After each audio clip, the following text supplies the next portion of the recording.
Ok? Vamos lá? Vamos orar então? Oremos. Querido Deus, muito obrigado pelo privilégio que o Senhor nos dá de mais uma vez abrirmos a Tua palavra para poder extrairmos dela as verdades para a nossa vida. Que o Senhor, por favor, nos oriente, nos guie, que o Teu Santo Espírito seja o nosso professor nesse momento. Pedimos agradecidos por Jesus. Amém. Bom, então a questão é essa. A gente já começou falando a respeito da Bíblia, a palavra de Deus. Logo depois, nós falamos sobre o grande conflito. Semana passada, nós falamos do conflito que existe entre o bem e o mal. E aí, como existe esse conflito entre o bem e o mal, e nós vamos entrar na questão das profecias até o final dos tempos. Então, eu separei um estudo hoje que ele faz um link entre a palavra de Deus e o grande conflito em relação ao que nós vamos estudar, que são basicamente sobre o que Jesus fala ao longo da história e os acontecimentos do final dos tempos. Tá? Então, como semana que vem nós vamos começar a estudar as profecias de Daniel, eu precisava de fazer alguma coisa no sentido de ficou uma lacuna, né, na Bíblia. Então, só uma questão de preenchimento dessa lacuna, tá? E é por isso, então, que eu coloquei esse estudo para vocês aqui hoje. Então, o estudo é esse aí que vai aparecer na tela de vocês aí agora. E é uma questão como Deus lida com o pecado e os pecadores ao longo da história. Como que Deus lida com pecado e com pecadores? Então, até Daniel, tá? Daniel, ele vive ali por volta do ano 500 e alguma coisa, antes de Cristo. Então, até Daniel, que quando começa as profecias que nós vamos estudar, como que Jesus lidou ao longo da história? Como que foi isso? Então, eu separei para vocês algumas coisas para a gente poder ver na Bíblia como que foi Jesus lidando com isso, tá? E aí eu separei também alguns gráficos, tá bom? Então, vamos lá. Como que foi isso?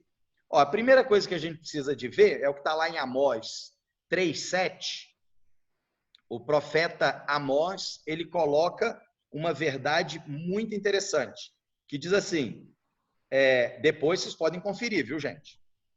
Certamente o Senhor Deus não fará coisa alguma sem ter revelado o seu segredo aos seus servos, os profetas. Então, ao longo da história, a forma como Deus lida dentro, porque o grande conflito que a gente estudou semana passada, ele tem regras, tá? Essas regras, elas são obedecidas.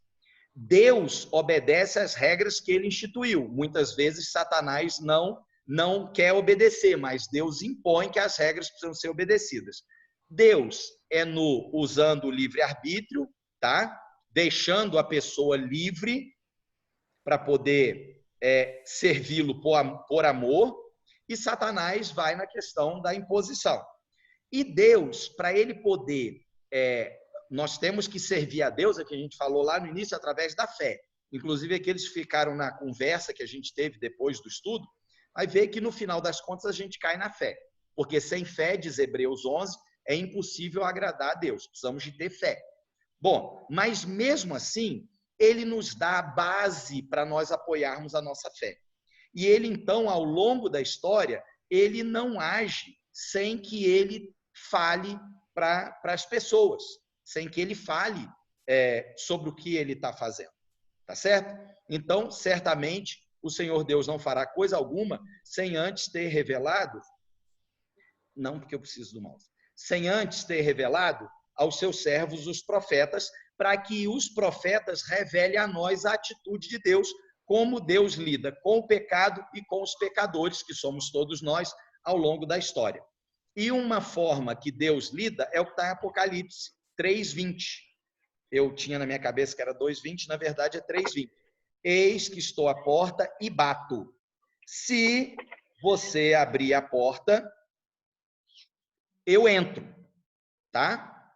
E aí eu resolvo as coisas que precisam resolver. Mas eu tô à porta e bato. Eu vou entrar se e somente se você abrir.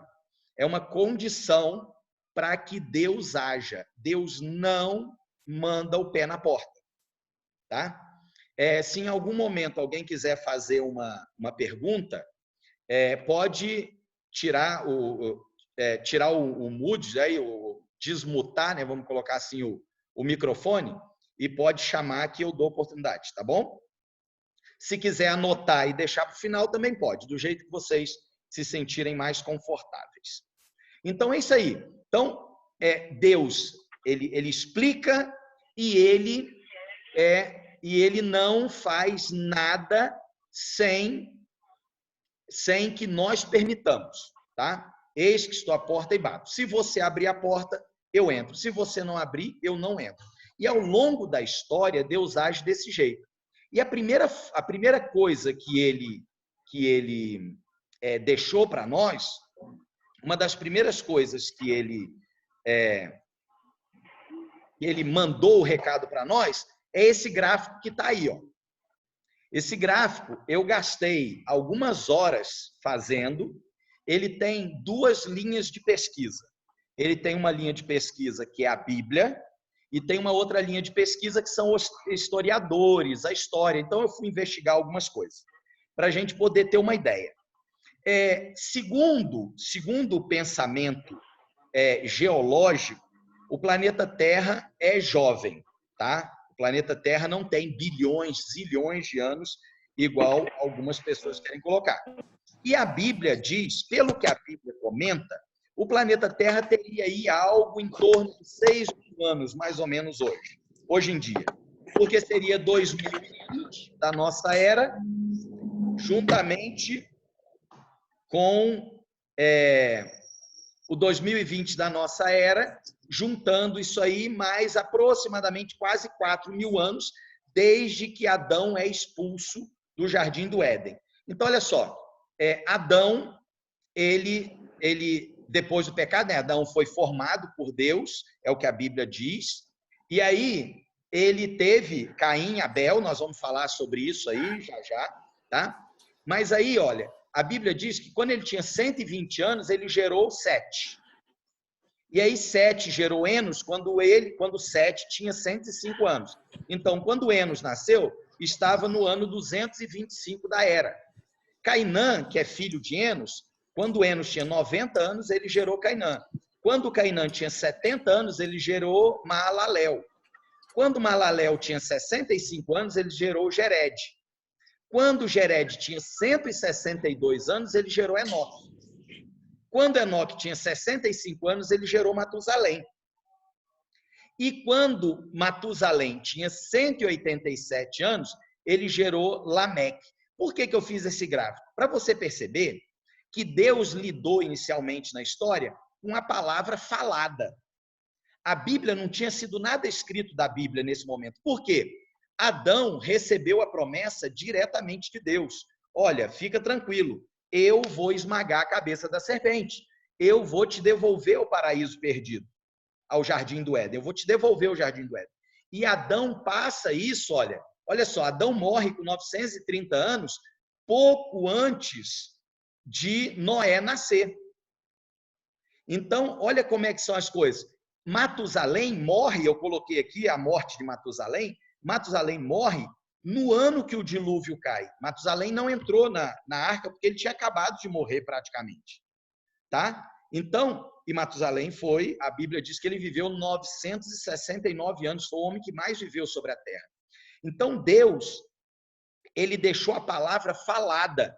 Adão passa a mensagem para os seus filhos, netos, bisnetos, tataranetos, até que Noé recebe quer dizer, Adão passa para Matusalém e Matusalém passa para Lameque, que passa para Noé. Então Noé ouve do pai dele e do avô dele, e quem sabe até do bisavô ele não ouve, né, que Enoque foi transladado quando ele tinha 360 300 anos, depois 360 anos, Enoque foi transladado, então Enoque, né, Noé, possivelmente, ele não vê, né? Ele possivelmente não, com certeza ele não vê Enoque, mas ele ouve da boca de Matusalém, de Lameque, do seu avô e do seu pai, a história que eles ouviram da boca do próprio Adão. É por isso que eu fiz esse gráfico, para mostrar como que Deus agiu. Por que não tinha a palavra escrita antes disso? Porque Deus está agindo com a humanidade de forma direta. Tá? Existiram pessoas nessa época que receberam orientação direta de Deus, e essa pessoa foi o próprio Adão. E os filhos de Adão, os descendentes de Adão, recebem orientação direta de Adão, que recebeu direto de Deus. Porque naquela época se vivia muita coisa, se vivia muito tempo. Então vamos ver como é que Deus agiu com essas pessoas, como que Deus agiu ao longo do tempo nessa situação toda. Então a gente volta para o gráfico aqui. Deus faz as coisas por convite, e aí ele começa a agir, tá? Deus começa a intervir em algumas coisas. Então, olha só como que Deus intervém. Deus intervém dessa forma aqui, ó. E o Senhor disse a Caim: por que tiraste? Deus fala diretamente a Caim: por que tiraste? E por que descaiu o teu semblante? Esse episódio é um episódio em que Deus havia dado uma ordem. Essa ordem Deus passou para Adão, que passou para os seus filhos. A única forma de demonstrar que você está me adorando, a adoração verdadeira, é trazendo um cordeiro novo, um cordeiro sem defeito, e oferecendo em holocausto. Caim quis oferecer o melhor dele, e aí Deus já começa a ensinar para a raça humana como que ele lida. Olha, primeira coisa, obediência. Abel ofereceu o melhor sacrifício, porque Abel ofereceu o que Deus mandou que oferecesse. E o outro ensinamento, Caim ofereceu o que tinha de melhor. Só que o nosso melhor não serve. Por quê? Porque pode ser o nosso melhor, desde que seja o nosso melhor dentro daquilo que Deus ordenou. Deus não abre mão da obediência. E olha como que é a intervenção dele com Caim. Primeiro ele pergunta: por que você está com o seu semblante descaído? Por que você está contrariado, Caim? Aí olha o que ele fala no versículo seguinte, Gênesis 4:6, ele pergunta para Caim. No Gênesis 4:7 ele fala: se você fizer o que é, se bem fizeres, não é certo que serás aceito? Ou seja, faça o que eu estou mandando, seja obediente. Se você fizer o que eu estou mandando, se quiser dentro do grande conflito, Caim, você tem opção. Você pode escolher fazer a minha vontade ou fazer a vontade do meu inimigo, que é seu inimigo também. Agora, se você quer fazer o que é certo, Caim, faça o que eu estou mandando. Não faça o que você acha no seu coração que é certo. Se bem fizeres, não é certo que serás aceito? Aí ele fala uma outra coisa. E se não fizeres bem, o pecado jaz à porta.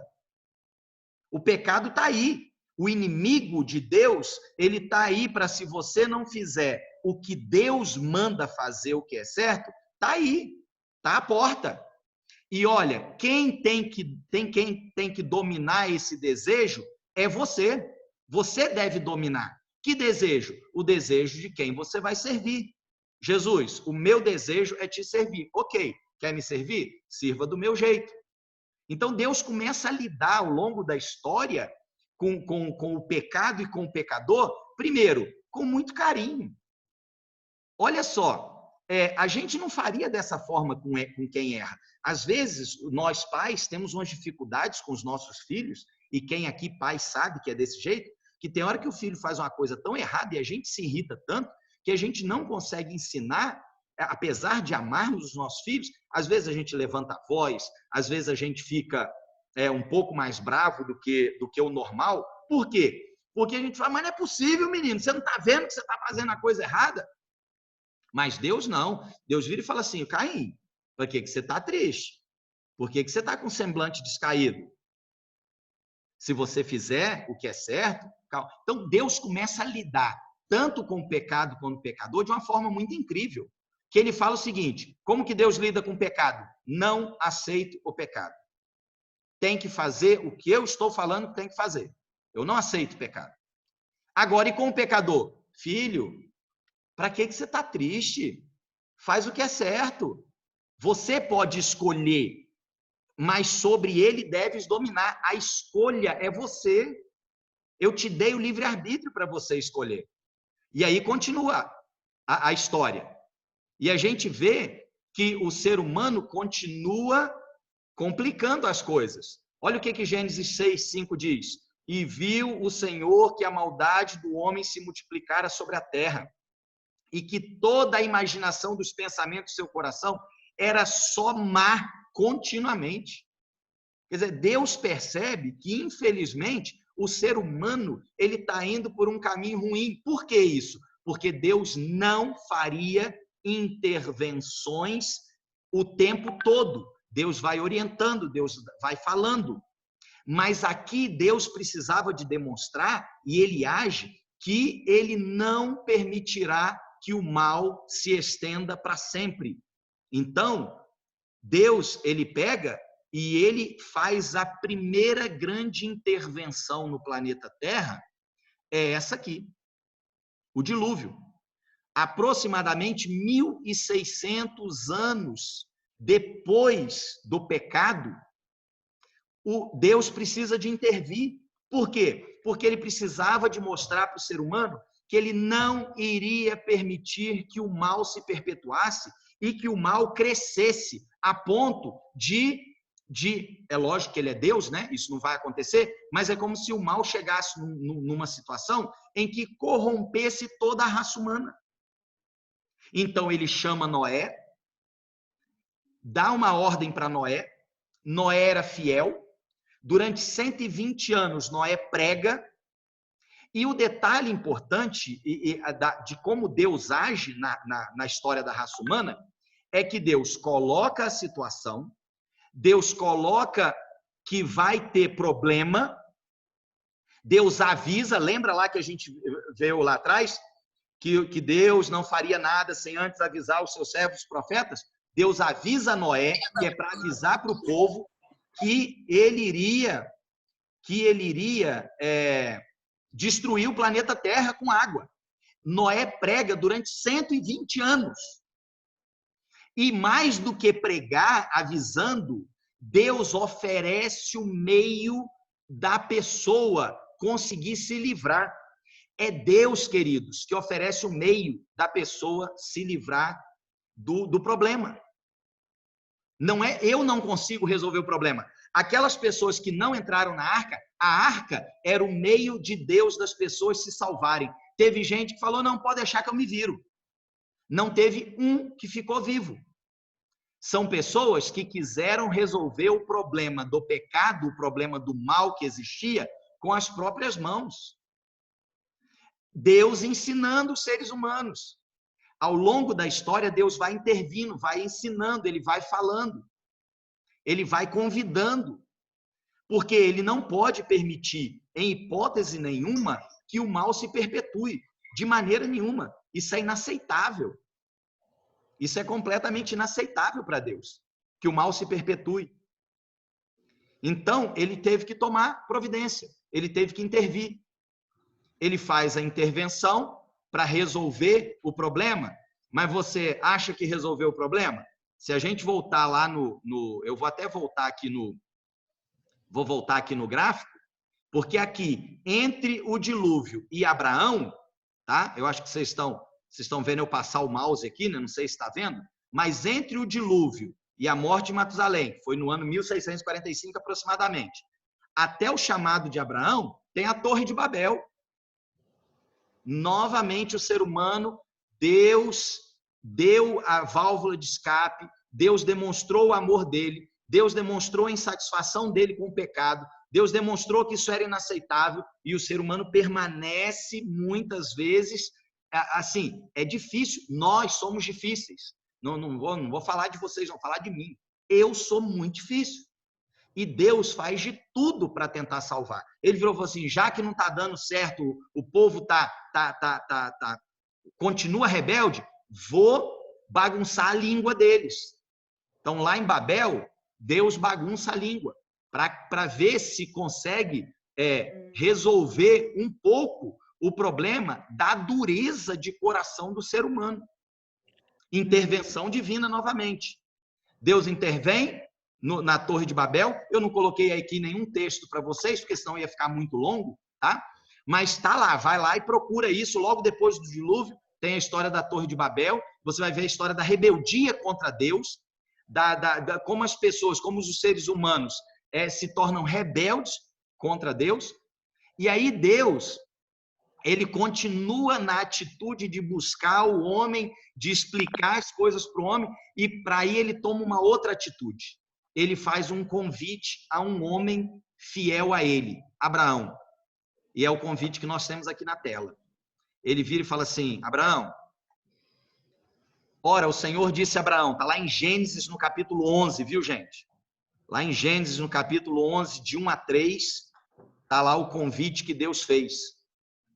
Ora, o Senhor disse a Abraão, sai-te da tua terra, da tua parentela e da casa do teu pai, para a terra que eu te mostrarei. Deus chama um homem, mas o plano dele não é só para esse homem. Todas as ações de Deus na terra, Gênesis 11, 1 a 3. Ah, não, eu coloquei a Torre de Babel aí, foi mal. Eu coloquei justamente sobre a Torre de Babel. É 12, 1. É porque eu não quis colocar o texto da Torre de Babel, quis só citar, mas aí acabei que eu coloquei aqui errado. É 12, 1 a 3. Tá? No 11, 1 a 3 está justamente sobre a Torre de Babel. Então, Deus pega e fala, olha, prestem atenção para a gente... Por que eu estou falando isso, gente? Porque a gente não pode, a gente não vai conseguir entender as ações divinas se nós não entendermos que Deus é amor.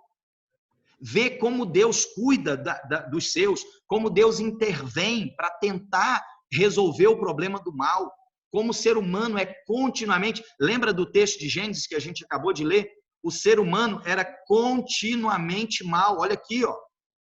Porque Deus viu o Senhor a maldade do homem se multiplicara sobre a terra e que toda a imaginação dos pensamentos de seu coração era só má continuamente.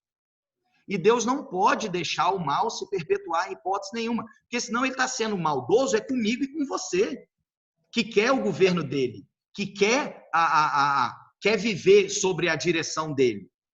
Aí ele promete para a gente que vai nos devolver ao paraíso perdido, mas a gente vai ficar a ver navios sem essa promessa? Ele não pode fazer isso. E olha só o que ele faz. Ele abençoa um, mas a bênção que ele dá para um objetivo é geral. Olha aqui, ó. Sai da tua terra, da tua parentela, da casa de teu pai, para a terra que eu te mostrarei. E far-te-ei uma grande nação. Quer dizer, eu vou fazer você ser uma nação enorme. E abençoar-te-ei e engrandecerei o teu nome. Quer dizer, vou fazer você ser um cara grande. E tu serás uma bênção. Você vai ser uma bênção. Aí, olha só que coisa linda, olha. E abençoarei os que te abençoarem, e amaldiçoarei os que te amaldiçoarem. Por quê? Porque em ti serão benditas todas as famílias da terra. Através de Abraão, se você for lá na genealogia, você vai ver que Jesus, Abraão faz parte da genealogia de Jesus. Jesus é descendente de Abraão. Jesus, então, mais uma vez faz uma intervenção. Eu não prometi para vocês que eu iria esmagar a cabeça da serpente, pois então vou começar a tomar providências. Mas enquanto isso, queridos, por que Deus... A gente pode pensar assim, não, mas Deus demora muito, né, para tomar atitude. Se a gente vai, se a gente volta pro gráfico, quando a gente volta pro gráfico lá, a gente passa assim, olha só a quantidade de anos. O chamado de Abraão acontece aproximadamente 1948 anos depois de Adão. Aí, alguns historiadores já dizem que foi no ano menos 1813, por isso que eu coloquei aqui, tá? Para a gente poder ter mais ou menos uma ideia que o planeta Terra tem aí aproximadamente 3.800 anos, com mais 2.020, 5.800 e poucos anos, 6.000 anos aproximadamente, porque esses dados não são muito precisos, mas o planeta Terra, a raça humana andando sobre o planeta Terra, em média aí 6.000 anos, mais ou menos, para a gente poder ter uma ideia, né? A gente gosta de números, eu gosto, né? Para a gente poder se localizar no espaço, para localizar o que Deus agiu em cada momento da história. Então ele vai lá e chama Abraão, só que parece que Deus está demorando muito para poder tomar atitude. Só que se a gente for lá em 2 Pedro, tem o texto, eu não coloquei para vocês, mas tem um texto que diz assim: não retarda o Senhor a sua promessa, como alguns a julgam tardia. Antes ele é longânimo, não querendo que ninguém se perca, senão que todos cheguem a arrependimento. E tem um outro detalhe, que esse detalhe é mais importante. Como Deus, ele quer que as pessoas se aproximem dele por amor, e ele quer que as pessoas enxerguem que ele é amor e que Satanás não é amor, ele precisa de permitir que as coisas se desenrolem, que as coisas aconteçam. É mais ou menos quando um filho, que você fala, filho, não faça tal coisa, e o filho pega e faz. E você fala, filho, não faz tal coisa, vai dar problema para você. Mas o filho vai lá e insiste em fazer. E aí a gente vira, nós pais, muitas vezes, vamos deixar ele se estrepar um pouquinho para ver o que vai acontecer, para ele perceber a situação em que ele está andando. Uma vez eu fiz isso com o meu mais velho. A gente estava no shopping e ele queria sempre andar sozinho. Eu falei, filho, não fica longe do papai. Qualquer hora dessa você se perde. E aí, toda hora ele queria sair de perto. Até que eu resolvi deixá-lo andar e ele não me vê. Porque sempre ele andava, ia para longe, olhava para mim, eu estava olhando para ele. Eu falei, quer saber? Deixei ele andar. E ele começou a andar pelo shopping e eu fui me escondendo. Me escondia, ficava só de rabo de olho olhando e ele foi andando. Até o momento que ele se percebeu sozinho. Que ele olhou para um lado, olhou para o outro e ele falou, opa, eu estou sozinho. E agora? Como que criança, né, não pensa isso, mas dentro do instinto dele, ele deve ter pensado, e agora? Como eu vou achar o meu pai? E na hora que ele fez a menção a chorar, eu saí da onde que eu estava e fui lá e olhei para ele e falei assim, viu que o papai te falou que você não pode sair sozinho? Se eu não tivesse te acompanhado, o que ia acontecer com você? Então, muitas vezes, queridos, e ao longo da história, Deus precisa deixar nós percebermos que o mal é mal, que nós precisamos dele, que ele é amor. Entendeu? Ele nos solta e deixa as coisas acontecerem para a gente poder perceber isso, para a gente poder olhar para a história, como está aqui, ó, ao longo de anos, e perceber como o ser humano se distanciava dele, e ele correndo atrás do ser humano. Filho, vem aqui, eu te amo. E a gente correndo dele, não quer saber do Senhor. E a gente querendo correr para o mal. Eu falei, mas o mal, filho, não é uma coisa boa, vai te machucar. E a gente correndo para o mal. E aí Deus deixa que o mal se desenrole para a gente ver o resultado. Por exemplo, um dos resultados do mal é essa pandemia. Um dos resultados do mal é a morte, a dor, a violência doméstica, a violência contra a mulher, contra a criança, e assim por diante. Deus, infelizmente, nós somos tão cabeça dura que Deus precisa deixar as coisas acontecerem para que a gente perceba que nós precisamos dele, para que a gente se veja sozinho e comece a desesperar e falar, não, filho, eu estou aqui, eu nunca vou te desamparar, nunca, jamais te desampararei. Se você for lá... Sim. Deixa eu te fazer... Posso fazer um comentário? Pois não. Esse final de semana, né, eu estava na casa da minha família e aí a gente estava conversando sobre isso. Certo. Porque o pessoal da minha família é muito desligado, assim, das coisas, sabe? Tem orado muito pelo meu povo. E aí a gente estava falando isso, né? E um tio meu comentou assim, eu não acredito nesse Deus que permite umas coisas dessa, né? Eu não acredito que Deus permite tanta coisa ruim assim. o meu Deus não é esse Deus. Eu falei, não, realmente, a gente não acredita nessas coisas, né? Enquanto a gente não pegar a Bíblia para começar a ler e estudar o que Deus fez e o que aconteceu, e que muita coisa é consequência das nossas maldades, né? Das nossas escolhas. Das nossas escolhas, das nossas maldades. E aí eu comentei sobre a questão do dilúvio, né? Ele falou, imagina, eu não acredito que Deus faz umas coisas dessa. Deus mandou matar todo mundo. Olha, deixa eu falar uma coisa. Deixa eu falar uma coisa. A gente já falou sobre a luta do bem e do mal. Isso aí não estava no estudo de hoje, não. Mas já que você levantou essa lebre, André, e muito bom, a sua visão é muito boa, isso que eu vou falar agora ajuda a elucidar um pouco.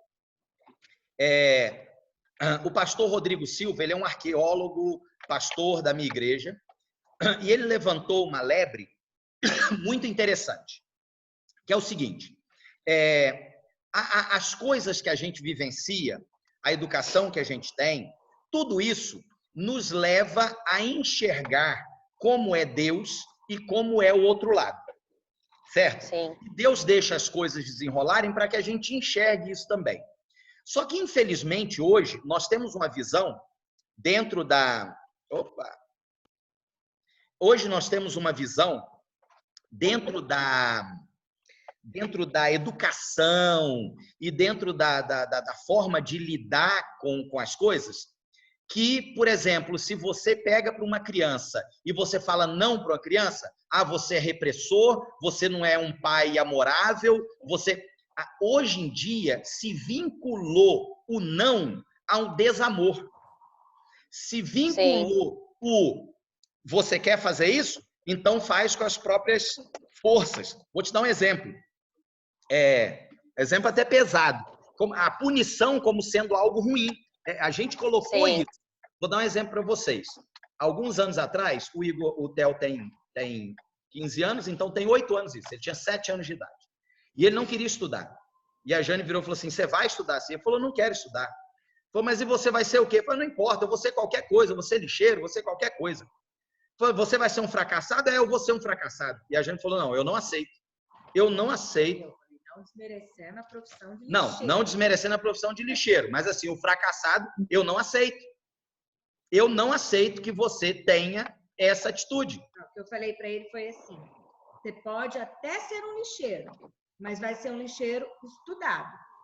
Porque mediocridade eu não aceito de você. Eu não aceito mediocridade. Aí ele virou e falou o seguinte, então, já que você não quer me deixar não estudar, eu vou morar com a minha avó. A Jane virou para ele e falou assim, a porta da rua é servente da casa. Pode ir embora. Não, eu vou fazer a minha mala. Falou, vai fazer a sua mala? Não vai não. Porque tudo que tem dentro daquele quarto fui eu que comprei, com o meu dinheiro. Eu estudei, trabalhei e comprei com o meu dinheiro. E eu não vou te dar. Você quer se virar sozinho? Se vire sozinho. O que eu vou te dar é a roupa de corpo, a roupa do seu corpo. Isso porque eu sou muito benevolente, sou muito misericordiosa e eu não vou deixar você sair pelado daqui de casa. Certo? Mas você pode ficar à vontade com a roupa do corpo, que o resto que está aqui dentro é tudo meu. Foi eu que comprei, eu estudei e comprei com o meu dinheiro. Aquilo deu uma saculejada nesse menino tão grande que ele mudou completamente. Agora, a gente tem aquela ideia de que nós temos que ser, que o pai tem que ser bonzinho. E a gente... O tempo todo, né? O coração dói. O coração dói. Eu já bati nos meus filhos e fui para o quarto chorar. Precisar da Jane me consolar. A Jane falar, meu bem, você fez o que é certo. Eles realmente precisaram de uma varada ou de uma chinelada. Só que doía em mim. Eu me trancava no quarto e ia chorar. Hoje eles são grandes, eles sabem que isso aconteceu. Mas quando eles eram pequenos, era difícil. É difícil corrigir. Só que a Bíblia também diz assim, eu disciplino a quantos amo. Sê, pois, zeloso e arrepende. Está lá no livro de Apocalipse. Depois eu acho o texto para vocês. Se quiser ficar depois do estudo, eu mostro esse texto. Me lembra dele. Sê, pois, zeloso e arrepende. A gente precisa de entender que Deus, ele não é um pai conivente e complacente com o erro. Deus não compactua com o erro. em hipótese nenhuma. E ele deixa claro isso ao longo da história quando ele faz as intervenções dele e quando ele fizer a intervenção final. E os pais que compactuam com os erros dos filhos e passam a mão na cabeça, têm filhos que vão dar muita dor de cabeça para eles, para a polícia, para os juízes, para a sociedade, para todo mundo. E isso é fato. Isso é fato. Tá? A gente não precisa de ter aquela educação que se tinha antigamente, que o menino olhava para o pai, cala a boca, menino. Não precisa disso. Deus não é assim. É lá em Isaías, ele fala assim, vinde arrazoemos, diz o Senhor. Isaías 3, parece, 2, 3. De 1 a 3, lá tem. Vinde arrazoemos, diz o Senhor. Vamos conversar, vamos bater papo. Agora, Deus também não é do tipo assim, eu vou fazer o que eu quiser da minha vida. Ele falou, não, filho, não é isso. Não é assim que funciona. Você tem que ser obediente. Porque você, para que você está com a cara fechada? Se você fizer o que é certo, tudo beleza. Se você não fizer, o pecado está aí, ó, ele bate na sua porta. E é você que tem a obrigação de escolher o que é certo, de dominar o pecado. Certo? Então Deus intervém em todos os momentos da história.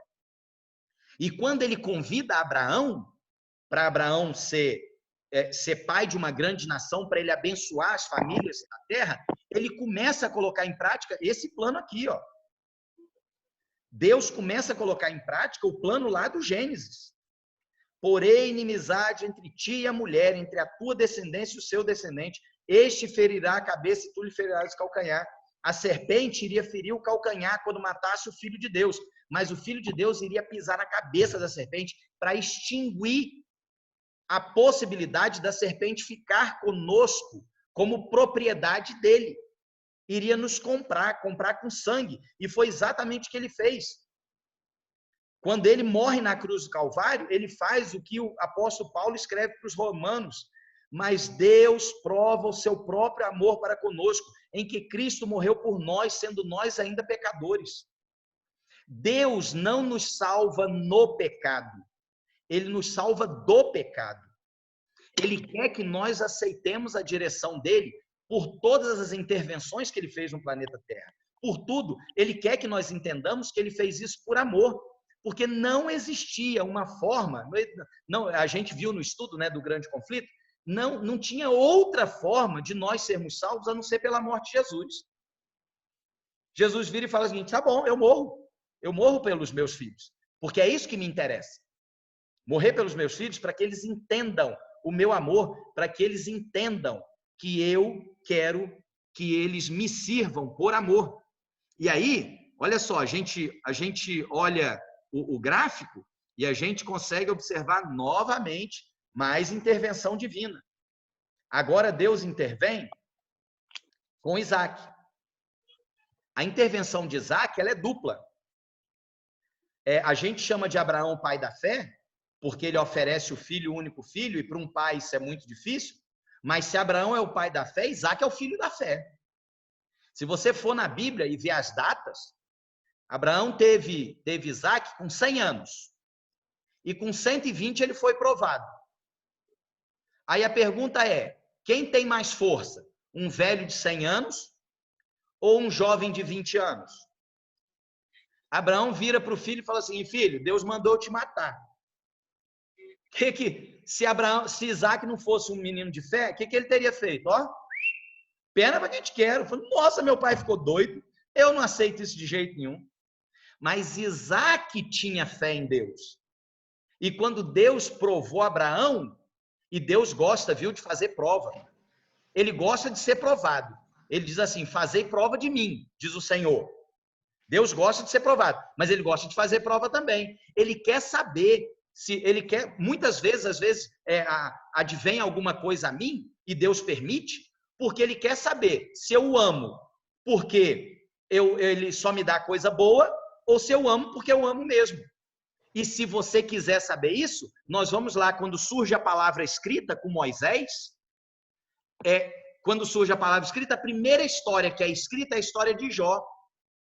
Jó não tinha nada a ver com a paçoca da conversa de Deus com o diabo.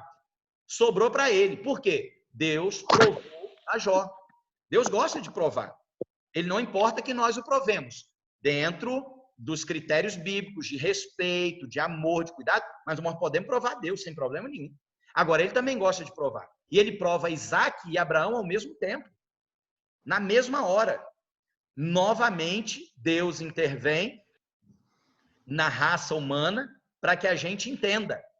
E como que, olha que lindo que é essa intervenção. Olha só que coisa maravilhosa. Gênesis 22, 11 e 12. Mas do céu lhe bradou o anjo do Senhor. Abraão, Abraão, ele respondeu, eis-me aqui. Então lhe disse, não estendas a mão sobre o rapaz e nada lhes faças, pois agora sei que temes a Deus, porquanto não me negaste teu filho, teu único filho. Olha como Deus vai lidando com o ser humano ao longo do tempo, lidando na base da obediência. Abraão, mate o seu filho, ofereça-o em holocausto para mim. Abraão foi lá e obedeceu. Deus não queria que Abraão matasse o filho dele. Deus queria saber se Abraão tinha coragem de matar o filho dele. E aí, na hora que Deus vê que Abraão vai realmente matar, assim, na minha vida, eu vi muitas vezes, Deus, ele adora a prorrogação. Ou como Deus gosta de prorrogação. É aos 48 do segundo tempo que ele age. E quando chegar no céu, tem que perguntar para ele por que ele gosta tanto de prorrogação. Porque é impressionante. Quando Abraão estava para matar, o menino já estava amarrado, ele se deixou amarrar, é óbvio, tá? Estava amarrado, pronto para executar, não faças isso. Porque agora eu sei que você não me negou o teu filho, o teu único filho.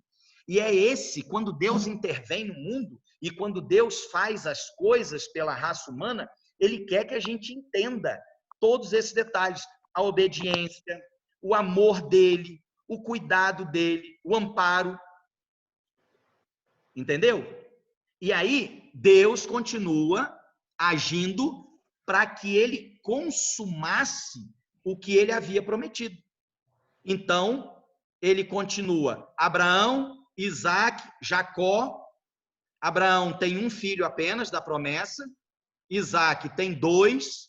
Desses 2, um continua a promessa, o outro não, mas são só 2. Jacó já tem 12. Esses 12 se transformam numa quantidade absurda. Olha só o que acontece quando eles vão para o Egito. José é vendido para o Egito como escravo, depois Jacó vai. Jacó, o nome dele é mudado para Israel. Isso é um outro assunto bíblico. Vamos lá, olha só. Todas as almas, pois, que procederam dos lombos de Jacó foram 70 almas. José, porém, estava no Egito. Então, Deus promete, vou fazer de você, Abraão, pai de uma grande nação, porque essa grande nação vai espalhar o meu amor, a minha misericórdia, o meu cuidado pelo mundo. Quando as pessoas olharem para vocês e falarem assim, por que vocês são tão abençoados? Aí vocês podem falar, porque nós obedecemos a Deus. Aí a pessoa fala assim, e se eu obedecer a Ele? Ele me abençoa também? Ele me toma como filho? Afinal de contas, a gente leu isso, né? Que a Bíblia falou que filhos são aqueles que se deixam ser guiados por Cristo. Todos somos criaturas, mas filho é só aquele que se deixa ser guiado. Não sei se foi para vocês que eu falei isso. Foi, né? Então, mas e aí? Eu posso aceitá-lo também? Foi claro que pode. E essa bênção? Essa bênção é que a minha vida a partir de agora está tudo beleza? Não, não é assim não. Ele mesmo falou, no mundo tereis aflições. Tem de bom ânimo, eu venci o mundo. A questão não é, se não morrer, tá tudo bem. Se eu morrer, não tá bem. Não é assim que funciona. Deus, ele falou que nós teríamos problema. Ele falou que ele nunca nos abandonaria. Mas que nós teríamos problema, teria. E aí, ele continua o plano dele. O plano dele é criar um povo, para esse povo espalhar para o mundo inteiro. Então, entra no Egito cerca de 70 pessoas, mais José, que já estava lá, e a família dele. E olha só o que acontece no Êxodo. Êxodo 12, 37. O Êxodo é a saída do povo do Egito. Assim partiram os filhos de Israel, filhos de Jacó, que passou a se chamar Israel, de Ramsés para Sucote. Cerca de 600 mil a pé, somente de homens, sem contar os meninos, nem as mulheres. Nós estamos falando de aproximadamente em 430 anos que eles ficaram no Egito, aproximadamente 2 milhões de pessoas. Porque se a gente considerar que cada homem desse aqui, sem contar as crianças, os meninos, vamos contar que metade deles fossem casados, certo? 300 mil, com mais 300 mil esposas. Além de mulheres e crianças. Isso. Tem versões que diz que além de mulheres e crianças. Aí você pensa assim, cada homem da época antiga, né, do Oriente Médio, eles têm uma pá de filho. Jacó teve 12. Tá? Então vamos colocar aí que eles tinham 3. Tinha televisão lá não. E o povo gostava de ter filho, era sinal de bênção, de prosperidade. Você coloca aí cada um com 2, 3 filhos, nós chegamos a uma marca fácil de 2 milhões de pessoas ou mais. Foi o que saiu de lá. Deus continua mostrando que ele está tomando o rumo da história nas mãos dele para executar o intento dele. Vamos ver aqui vamos ver aqui novamente, olha só. Abraão, Isaac em 1713 a.C., Jacó em 1653 aproximadamente. No ano cerca de 130 anos depois, no ano de 1500 e alguma coisa antes de Cristo, vai para o Egito, fica lá 500 anos, fica lá cerca de 400 anos no Egito, e aí já começa a haver alguma discrepância em relação a datas aí, e eu procurei num monte de fonte, mas é mais ou menos isso aí, é só para a gente ter uma ideia. A Bíblia diz que foram 430 anos de cativeiro no Egito, tá? E aí alguns especialistas colocam que Moisés nasce no ano 1313, Moisés nasce, tá? 1313 é o nascimento de Moisés. E aí, logo em seguida do nascimento de Moisés, já começa, Moisés é o primeiro escritor bíblico. Ele escreve o Pentateuco, ele escreve o livro de Jó e o Pentateuco. Pentateuco é Gênesis, Êxodo, Números, Levíticos, Deuteronômios. Gênesis, Êxodo, Levíticos, Números, Deuteronômios. Esse é o Pentateuco, são 5 livros. E ele escreve também o livro de Jó. Então, por quê? Aí, se você olhar para esse gráfico, você vai entender por que Deus precisou de começar a colocar a palavra escrita. Porque se até o dilúvio a história tinha passado apenas por 2 pessoas, depois do dilúvio, se você for na Bíblia, Deus limita a vida do homem em 120 anos. E aí começa a ter gerações pequenas. E a história começa a se perder. A história verdadeira. O que Deus realmente queria. Então Deus começa a mandar escrever. A história começa a ser escrita. Por quê? Porque Deus quer que nós sigamos o que está aqui. Não é o que o Eli está falando, ou que a igreja A, B, C ou D diz. Deus quer que nós sigamos a Bíblia. É para isso que ele deixou a palavra dele escrita. Essa é a vontade dele, a palavra escrita. Então, olha só, a Bíblia começa a ser escrita nesse período. Logo depois disso, o povo de Israel vai para Canaã. O povo de Israel passa 40 anos no deserto, entra na terra prometida. A partir daí, existe um período grande entre a entrada lá de Canaã, cerca de 250 anos, e nesse período é o período dos reis. Por isso, é o período dos juízes de Israel. É por isso que na Bíblia tem o livro de Juízes. Porque é o período em que Deus era o soberano de Israel, Deus era o presidente da república, vamos colocar assim, e existia juiz. O juiz de Israel era o primeiro-ministro. Ele ouvia a voz de Deus e ele falava para o povo. Deus tentando direcionar o povo para mostrar, para que o povo fizesse a obra que ele desejava que fosse feita. O povo não engatou isso muito bem, não. Pediu a monarquia. O primeiro rei aparece no ano 1000, mais ou menos, antes de Cristo, que foi Saul. Depois disso, vem sucessivos reis. Só teve um muito bom, que foi Davi. Depois disso, Salomão também foi um bom rei, apesar dele ter usado a sabedoria de forma ruim. E o povo deturpou, o povo se distanciou de Deus. E como eu disse, Deus, ele não aceita que a gente viva na bagunça e ele vai ficar abençoando na bagunça. Resultado, o povo vai cativo para a Babilônia, que é quando surge Daniel.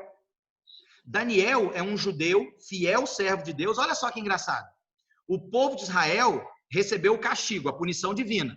Foi para o cativeiro, certo? Só que quando você vai na Bíblia, olha que engraçado. Teve gente que não foi para o cativeiro. Teve gente que não foi. Então, o que você poderia pensar? Não, Deus é bonzinho, ele vai fazer o seguinte, os malzinhos vão para o cativeiro. Aqueles desobedientes, os malzinhos, esse eu vou mandar para o cativeiro. Os bonzinhos, esse eu vou deixar em Israel. Não é isso que acontece. Entendeu? Por quê? Porque pelo menos 4 pessoas da mais alta estirpe, que é Daniel, Ananias, Misael e Azarias, Daniel e seus 3 companheiros, são filhos de Deus da mais alto nível. E eles vão para a Babilônia.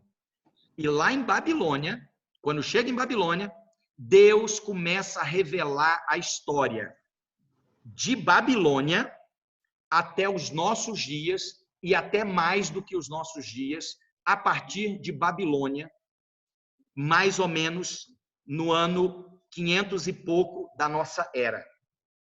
500 e pouco antes de Cristo, melhor, até os nossos dias de hoje, passando dos nossos dias, Deus revela as coisas que aconteceriam no planeta Terra, através das profecias de Daniel e de Apocalipse. E é o que nós vamos estudar daqui para frente, tá? Deus coloca essa revelação escrita. Ele se utiliza de Daniel. Ele se utiliza do povo que ele falou que seria uma bênção para todos. O povo, em alguns aspectos, perdeu essa bênção. Nós vamos ver isso quando a gente estudar as profecias de Daniel. Deus instituiu um povo para ser luz para o mundo. Esse povo não foi a luz que Deus queria. E Deus tirou desse povo a incumbência. Seria mais ou menos o que nós fazemos assim com os nossos filhos. Ou com os nossos filhos, não. Às vezes a gente não faz muito com o nosso filho, não, mas a gente faz, por exemplo, com um funcionário, ou quando a gente está fazendo algum evento que tem pessoa ajudando. Fulano, faz isso para mim. Aí o fulano demora, não faz, você vai lá e toma dele e manda outro fazer. Foi mais ou menos o que Deus fez. Fulano, povo de Israel, lembra que eu quero que vocês sejam uma pessoa especial, uma bênção. Lembra que eu falei lá para o pai Abraão? Olha, vocês têm que ser uma bênção para todo o mundo. E eles pegaram o conhecimento de Deus que eles tinham e eles começaram a esconder. Para o povo judeu, você só estaria salvo se você fosse judeu. E Deus está falando, não, filho, todo mundo pode ser salvo. Se a gente for lá em São João 3,16, porque Deus amou o mundo de tal maneira que deu seu Filho unigênito para que todo aquele que nele crê não pereça, mas tenha vida eterna. Todo. Não precisa de ser judeu, pode ser qualquer um do planeta Terra. Os judeus, não, é só para mim. E Deus falou, não dá, filho. E nós vamos ver que Deus, inclusive, avisa ao povo, olha, eu dei essa incumbência para vocês, eu vou tomar a incumbência. Deus avisou. Nós vamos ver nas profecias de Daniel que Deus avisou. Por quê? Porque Deus não faz nada sem antes avisar. Ele contou para nós por que tem essa história toda, desde a criação até os nossos dias registrado na Bíblia, para que nós conheçamos a Deus, entendamos o amor dele e assim por diante. Certo? Então, olha, chega em Babilônia, os reinos que se seguem são esse, Medo-Persa, Império Grego e Império Romano. Eu coloquei aqui reconstrução de Jerusalém, porque esse dado, depois eu mostro para vocês de novo esse gráfico, esse dado aqui, essa data, menos 457, que é a ordem de reconstrução de Jerusalém, na profecia de Daniel, ela é muito importante, depois nós vamos entender por quê. O que acontece com essa data, tá? Por isso que eu destaquei aqui. Mas então Deus, ele fez tudo isso para poder demonstrar que ele queria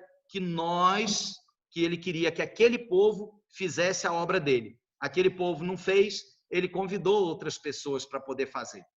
Olha só o que era o desejo de Deus. Olha isso aqui, Isaías. Assim diz o Senhor, o que preparou no mar um caminho e nas águas impetuosas uma vereda, e fez sair o carro e o cavaleiro, e o exército e a força. Eles juntamente se deitaram e nunca se levantarão. Estão extintos, como um pavio se apagaram. Não vos lembrareis das coisas passadas, nem considereis. Não vos lembreis das coisas passadas, nem considereis as antigas. Eis que faço uma coisa nova, agora sairá a luz. Porventura não percebeis? Eis que porei um caminho no deserto e rios no ermo. Os animais do campo me honrarão, os chacais e os avestruzes, porque porei águas no deserto e rios no ermo, para dar de beber ao meu povo, ao meu eleito. E esse povo que formei para mim, o meu povo relatarão. O meu louvor relatarão. Ou seja, a adoração a Deus. Deus virou e falou o seguinte: olha, tá tudo ruim aqui, mas eu vou derrubar o carro, o cavalo, o cavaleiro, o exército. Eles vão se deitar, não vão se levantar, e eu vou fazer de vocês um povo abençoado, para que vocês possam me louvar, me adorar, e todas as outras pessoas vejam isso. O desejo de Deus é justamente isso aqui, o que está em 1 Pedro 2,9, que aí chega nos nossos dias. Vós sois a geração eleita, o sacerdócio real, a nação santa, o povo adquirido. Tem algumas versões que diz o povo comprado, comprado pelo sangue de Deus. Para quê? Para que anuncieis as virtudes daquele que vos chamou das trevas para a sua maravilhosa luz. Aquele que te mostrou o governo ruim e te deu a possibilidade de, pela escolha pessoal, você ir para o governo dele. É esse o desejo de Deus para nós. É exatamente isso que a história leva até os nossos dias. Mas nós vamos pegar a partir de Babilônia, nós vamos pegar um pouquinho estudando a partir de semana que vem, nós vamos estudar o livro de Daniel. Eu já... Esse povo lindo. Não, isso aí é só para meu e-mail. Se alguém quiser alguma coisa, manda e-mail perguntando e eu, alguns dias depois, quando eu olhar o e-mail, eu respondo. Se quiser mais rápido, manda zap para a Jane, tá? Tá, joia. Então, queridos, é exatamente isso. Ao longo da história, Deus faz intervenções, Deus busca salvar, Deus busca mostrar o amor dele, Deus quer que nós estejamos convencidos de que ele é um Deus de amor, para que nós entreguemos a nossa vida para ele. Mas esse papel não é meu. O meu papel é contar para vocês. Tá? O meu papel é abrir a Bíblia e mostrar o que a Bíblia me mostrou. A Bíblia, a palavra de Deus, mostrou para mim. E se serve para mim, eu acho que serve para vocês também. Se serve para um pecador como eu, serve para a gente que peca menos igual vocês. Certo? Então, essa é a grande questão. É isso que Deus deseja para nós, que nós tenhamos em mente as ações dele ao longo da história, no sentido de nos ajudar, de nos convencer, de nos mostrar que ele é a melhor escolha. Que Deus nos abençoe, que nós o escolhamos. Tá? Amém. Isso foi uma introdução para a gente ir para as profecias, tá bom, gente? Semana que vem nós vamos para as profecias. Vamos orar então? Bora. Oremos.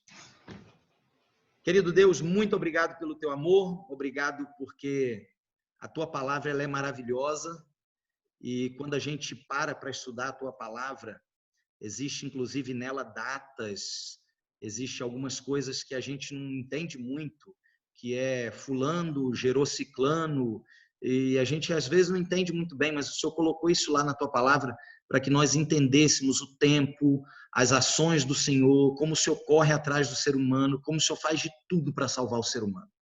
E nós somos gratos ao Senhor por tudo isso. Que o Senhor nos dê entendimento para que o conheçamos cada vez mais e entregamos a nossa vida ao Senhor. Pedimos agradecidos por Jesus. Amém. Amém. Bom, moçada, como prometido,